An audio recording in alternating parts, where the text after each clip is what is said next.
Hello guys, welcome back to my channel. তোমরা সবাই কেমন আছো? আশা করি তোমরা সবাই ভালো আছো, সুস্থ আছো। আমার নতুন একটা ভিডিও তোমাদের সকলকে জানাই ওয়েলকাম। আজ অনেক দিন পরে তোমাদের সঙ্গে একটা ব্লগ ভিডিও শেয়ার করছি। তা ভিডিওটি স্কিপ না করে দেখো, আশা করি ভালো লাগবে। আজকে আমি তোমাদের সঙ্গে শেয়ার করব আমার 18 মাসের বাচ্চার ডেলি রুটিন। তা ভিডিওটি ভালো লাগলে অবশ্যই লাইক কমেন্ট শেয়ার করে আমার পাশে থেকো। এখন বাজে সকাল 8:30। এখন থেকেই আমি আমার আজকের ব্লগটা স্টার্ট করছি। আর দেখো, আজকে ব্রেকফাস্টে কিন্তু আমি সোনা বাবাকে রুটি খাওয়াবো। আজকে বাড়িতে রুটি হয়েছিল, সেই জন্য ভাবলাম সোনা বাবাকেও ব্রেকফাস্টে রুটি দিই। দেখো, একটা রুটি নিয়েছি। রুটিটাকে কিন্তু হালকা উষ্ণ গরম জলে 5 মিনিট মতো ভিজিয়ে রেখেছি। 5 মিনিট পরে এটাকে একটা ছাঁকনির সাহায্যে এটাকে পেস্ট করে নেব। আর রুটিটাকে ভিজিয়ে রাখলে কী হয় বলো তো, রুটিটা একদম নরম হয়ে যায়, আর রুটির গায়ে যে গুঁড়োগুলো থাকে সেটাও চলে যায়। সেটা চলে গেলে বাচ্চাদের কোনো গ্যাসের সমস্যা হয় না। দেখো, রুটিটা পেস্ট করে নেওয়ার পরে যে কাউ মিল্কটা ছিল সেটাই কিন্তু আমি দিয়ে দিয়েছি।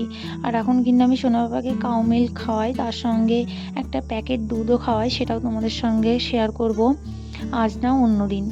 দেখো, আমি এখন সোনা বাবাকে খাওয়াবো। সোনা বাবাকে চোখ মুখ ধুয়ে পরিষ্কার করে দিয়েছে, এখন আমি খাওয়াচ্ছি।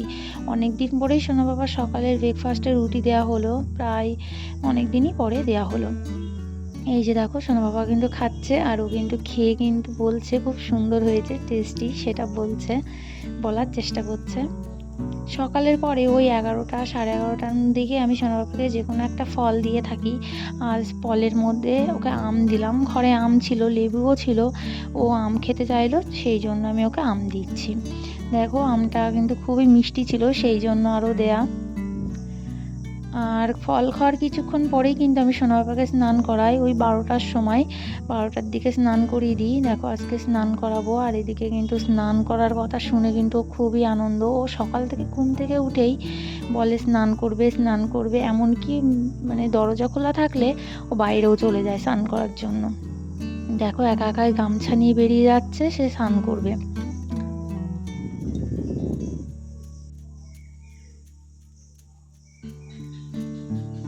আর সকাল থেকে প্রায় 2বার বৃষ্টি হয়ে গেল। একবার বৃষ্টি হচ্ছে, একবার থেমে যাচ্ছে, আবার হচ্ছে, থেমে যাচ্ছে। বারবার জামা কাপড় তুলছি আর মিলছি, এই কাজ আজকের। দেখো, নিজে নিজে গাবলাটা পেতে স্নান করার জন্য জল একা একাই নিজে নিজেই নেওয়া হয়ে গেল।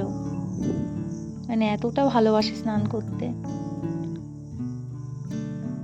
আর আমার ভিডিও ধরে দেওয়ার কেউ নেই। আজকে যেহেতু সাবান করব, শ্যাম্পু করব, ওই জন্য আমি ফুল ভিডিওটা দেখাতে পারবো না। সেই জন্য অন্য একদিন দেখাবো। আজকে এইটুকুই দেখাচ্ছি, স্নান করানোর ভিডিও। আমি নেক্সট ভিডিওতে দেখাবো সোনা বাবাকে কীভাবে সাবান শ্যাম্পু দিয়ে স্নান করানো হয়। এই দেখো, স্নান করা হয়ে গেছে, এখন সে ঘরে দরজা আটকাচ্ছে।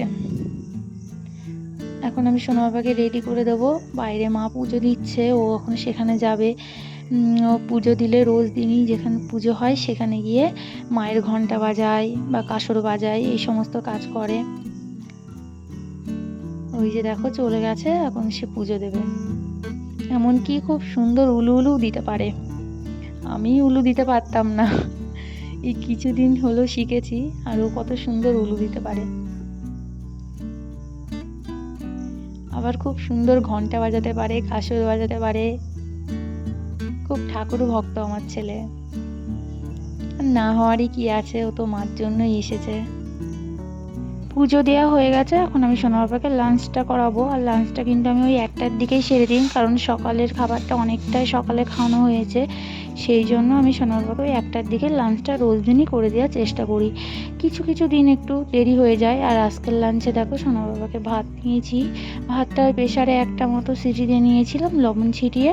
তাছাড়া আমরা যে ডালটা করেছি মুসুরির ডাল, সেটা একদম অল্প পরিমাণে ঝাল দিয়ে করেছি।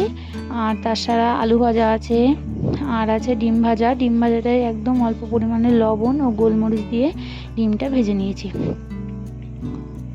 এই যে দেখতে পাচ্ছ, আমি সমস্ত খাবারগুলো কিন্তু ওর জন্য নিয়ে নিয়েছি। আর এটাই লাঞ্চে আজকে সোনা বাবাকে খাওয়াবো। আর এই খাবারটা কিন্তু খেতে অনেকটাই টেস্টি হয়, বাচ্চারা খুব সুন্দরভাবে খেয়ে নেবে। তোমরাও চাইলে তোমাদের বেবিকে এইভাবে লাঞ্চ করে দিতে পারো, বা অন্য ডালও দিতে পারো, মটরের ডাল, ছোলার ডাল, মুসুরির ডাল, যে কোনো ডাল দিয়েই কিন্তু এইভাবে সোনা বাবাকে আমি খাওয়াই। প্রায় মাঝে সাঝেই এইরকমভাবে খাবার খাইয়ে থাকি। এই দেখো লাঞ্চটা কিন্তু হয়ে গেছে, এখন আমি সোনা বাবাকে ঘুম পাড়াবো। আর এদিকে দেখো ওকে আমি বলেছি জানলা আটকাতে, আর ও জানলা কিন্তু আটকাতে চলে গেছে। জানলাটা দেখো আটকাতে পারছে না, সেই জন্য বারবার করে চেষ্টা করছে। আর এখন আমি সোনা বাবাকে ঘুম পাড়িয়ে দেবো। ও খাওয়া দাওয়ার কিছুক্ষণ পরে ওকে ঘুম পাড়িয়ে দিই, সেই মতো আজকেও খাওয়ানোর পরে ঘুম পাড়িয়ে দিয়েছিলাম। দেখো ঘুম থেকে উঠে পড়েছে, এখন বিকাল, সেই জন্য ওকে একদম হালকা পাতলা কিছু খাবার খাওয়াবো। সেই জন্য ওকে আমি এখন দুধ খাওয়াবো। এটা কিন্তু আমি প্যাকেট দুধ খাওয়াই। আমি কি প্যাকেট দুধ খাওয়াই সেটাও তোমাদেরকে পরবর্তীতে দেখাবো নেক্সট ভিডিওতে। এখন আমি দেখো হালকা উষ্ণ গরম জলের মধ্যে ওই 2 চামচ মতো দুধ দিয়ে নেব, দিয়েই এটাই রূপককে খাওয়াবো বিকালের টাইমে। আর দুধটা কিন্তু আমি ঝিনুকের মাধ্যমেই খাওয়াবো, কারণ দুধটা যেহেতু একদম পাতলা, সেই জন্য ঝিনুকে করে খাওয়ালে সময়ও বাঁচবে, আবার খাবারটাও নষ্ট হবে না, তাড়াতাড়িও খাওয়ানো হয়ে যাবে। সে দেখো এটাই কিন্তু এখন রূপককে বিকালে খাইয়ে দেবো। আর বিকালের পরে একদম রাত্রিবেলায় রূপককে খাবার খাওয়াবো। আর রাত্রিবেলার দিকে দেখো আমি আজকে কিন্তু রূপককে ওটস খাওয়াবো। সকালে যেহেতু রুটি দিয়েছি, সেই জন্য এখন রাতে ওটসই খাওয়াবো। আবার যেদিন ওটস না খাওয়াই সেদিন দুধ রুটি খাওয়াই, আবার দুধ ভাতও খাওয়াই। আবার কোনো দিনে তরকারি, হালকা পাতলা কোনো তরকারি হলে ওকে রাতের বেলা ভাতও খাইয়ে থাকি, তরকারি দিয়েও ঝাল ভাত খাইয়ে থাকি। আর আজকে দেখো ওটসটা করার জন্য আমি একটা স্টিলের বাটি নিয়েছি। স্টিলের বাটিটা হালকা উষ্ণ গরম করে নিয়েছিলাম, তার মধ্যে আমি ওটসগুলো দিয়ে দিয়েছি। ওটসটা দিয়ে হালকা ড্রাই রোস্ট করে নিয়েছি। আর ওটসটা দেওয়া হয়ে গেছে, এখন আমি কিন্তু এর মধ্যে পরিমাণ মতো জল দিয়ে দেবো।